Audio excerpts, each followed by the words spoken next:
कहानी वाले। ये बात तकरीबन आज से 150 साल पुरानी है। मरोड़गंज नाम का एक राज्य हुआ करता था। इस राज्य की प्रजा अपने राजा से बहुत खुश थी, लेकिन राजा को ये चिंता सताई रहती थी कि क्या मेरी प्रजा मुझसे खुश है, और वो अपनी प्रजा से मिलना चाहता था। परेशानी ये थी कि राजा दिन के उजाले में नहीं निकल सकता था, इसलिए उसने एक दिन हिम्मत करी और रात के अंधेरे में अपने घोड़े को लेकर निकल गया। क्योंकि रात बहुत घनी थी तो घोड़े के आंखों में धूप चुभ रही थी।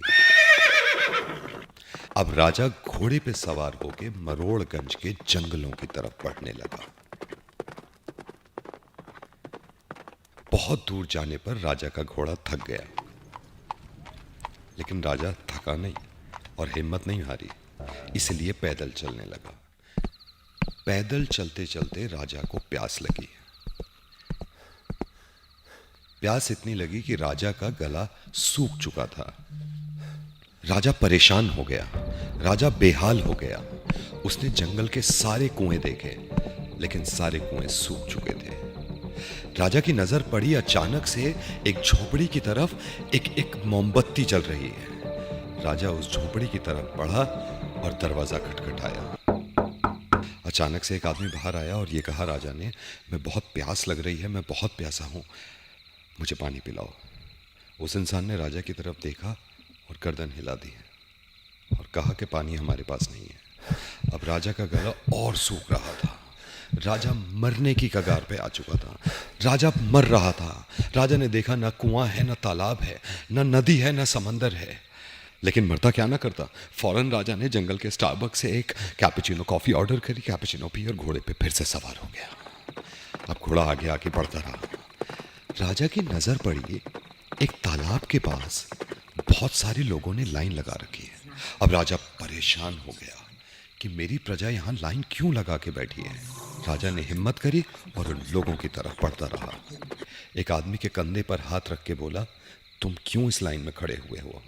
ये जवाब दे ही रहा था कि अचानक से जहां लाइन लगी हुई थी उस स्टोर का मालिक आया और बोला, मैं तो खुद कह रहा हूं आईफोन 14 अभी भी बुकिंग पे है, नहीं है। अब राजा निराश हो चुका था। राजा फिर से घोड़े पे बैठा और घने जंगलों की तरफ चल दिया। अचानक से राजा की नजर पड़ी तो राजा के सामने एक भालू खड़ा हुआ था। भालू खूंखार था, इतने बड़े बड़े दांत।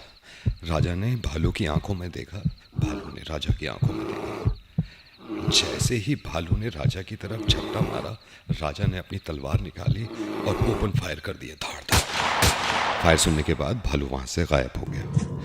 राजा ने यह सुनने के बाद तालाब में छलांग मार दी, लेकिन राजा को मालूम नहीं था कि उस तालाब में मछलियां हैं। एक बड़ी मछली ने राजा को निगल लिया, लेकिन वक्त का करना देखिए। ओ कैलकाटा रेस्टोरेंट में एक परिवार साथ में बैठ के लंच कर रहा था। जो फिश ऑर्डर करी उस फिश को काटते ही बच्ची चिल्लाई, पापा राजा निकले।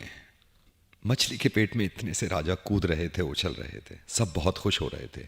उस परिवार ने राजा की बहुत हेल्प करी और एक कैब बुक करके 700 साल पहले उस राजा को मरोड़गंज छोड़ कर आए। इस कहानी से हमें क्या शिक्षा मिलती है? इस कहानी से हमें यह शिक्षा मिलती है कि जब भी पॉलिसी लें, टर्म्स एंड कंडीशंस अच्छी तरह पढ़ लें। नमस्कार। और अब आपसे आज्ञा लेते हैं कहानी वाले।